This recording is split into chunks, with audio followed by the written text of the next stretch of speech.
Dans la première partie, on a parlé de ce qu'était le cadre et de la différence entre les sanctions, punitions, etc. Et on a vu quel était ton cadre en tant que manager.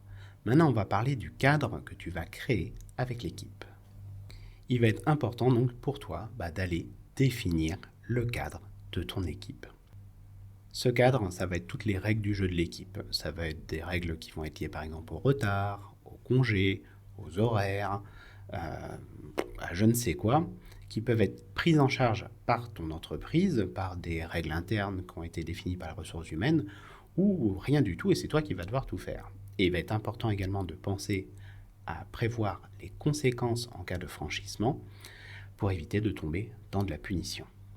Une fois que ces règles du jeu elles sont définies, il va falloir les partager et s'assurer de la compréhension par tout le monde et les faire valider par les différents membres de ton équipe. Ça, c'est le plan logique. Je vais juste intercaler un élément que j'ai évoqué dans la vidéo précédente. C'est celui de s'assurer que les contraintes qui vont être amenées par ces règles, elles vont être compensées par la sécurité qu'elles vont amener et également par l'espace de liberté que ça va créer. Si ce n'est pas le cas, tu peux être sûr qu'il va y avoir des débordements et que ça va poser problème. Et quand tu as tous ces éléments, tu auras le cadre fixé de ton équipe. Qu'est-ce qui va se passer si une personne décide de sortir du cadre qui a été fixé par l'équipe ? Ça va créer différentes réactions. Il va y avoir des personnes qui vont vivre ça comme de l'injustice. Il y en a qui vont se dire, tiens, pourquoi pas, moi aussi, puisque je peux y aller. Et ça va être ce sentiment d'impunité dont je te parlais dans la vidéo précédente. Et là, il va être important pour toi de réagir. Car si tu ne réagis pas, la personne qui a commencé à franchir les règles est en train de te marcher dessus tout simplement et ta légitimité de manager va exploser. Que faire alors en cas de sortie de cadre ? Il va être important de mettre un frein tout de suite aux agissements de la personne et de demander à lui parler en privé.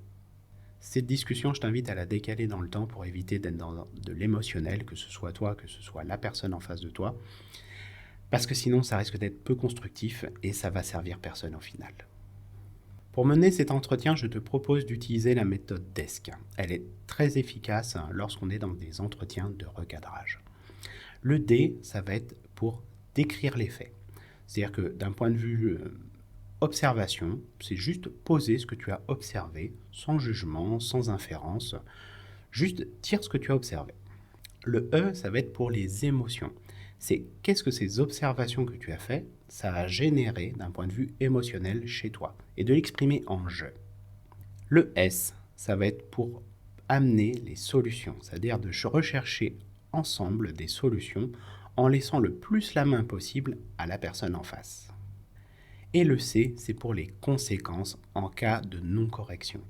C'est si la personne ne corrige pas le tir et qu'elle ne revient pas dans le cadre, qu'est-ce qui va se passer et quelle est la sanction finalement que tu mettras en application.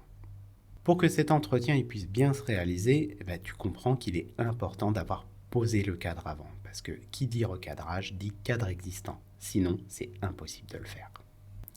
Et si jamais ça t'arrive et que tu te rends compte qu'il n'y a pas de cadre existant, ça va être l'occasion d'impliquer la personne avec le reste de l'équipe sur comment définir ce cadre qui est manquant.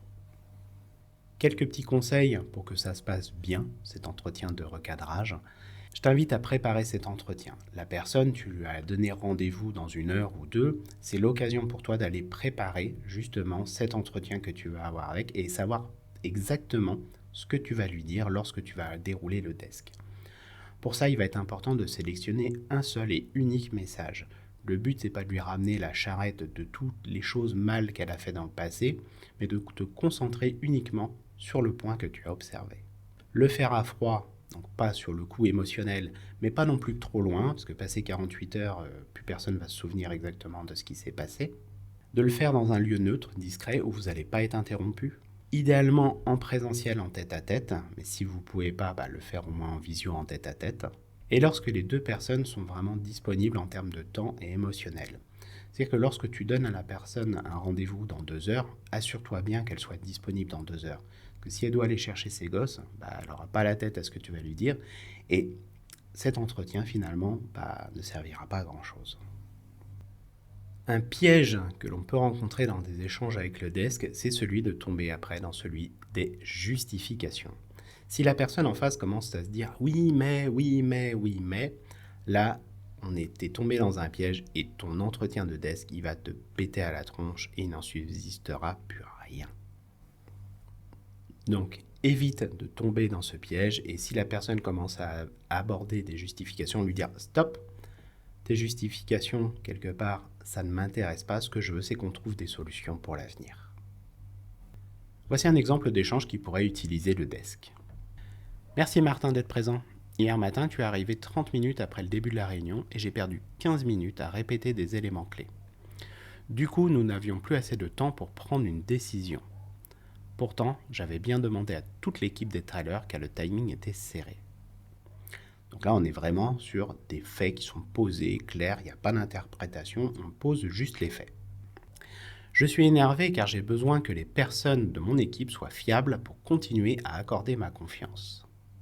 Là, on exprime l'émotion qui a été vécue, donc l'énervement, et en plus les conséquences que ça peut avoir si ça continue. Comment faire en sorte que cela ne se reproduise plus? Et en cas de force majeure, comment le gérer? Donc là, on ouvre la porte à la personne en lui disant « trouve-moi des solutions par rapport à ce qui a été réalisé, et pour que ça ne puisse plus se reproduire ». Là, on va laisser la personne après faire ses propositions, on ajuste avec elle sur ce qui est OK, pas OK. Je te remercie pour cet échange et pour ces engagements me permettant de continuer à te donner ma confiance. Si la situation devait perdurer, je devrais faire remonter l'information et si cela s'aggrave, des sanctions sont à prévoir. Là, tu évoques les conséquences qui vont être possibles en fonction du cadre qui a été défini en amont.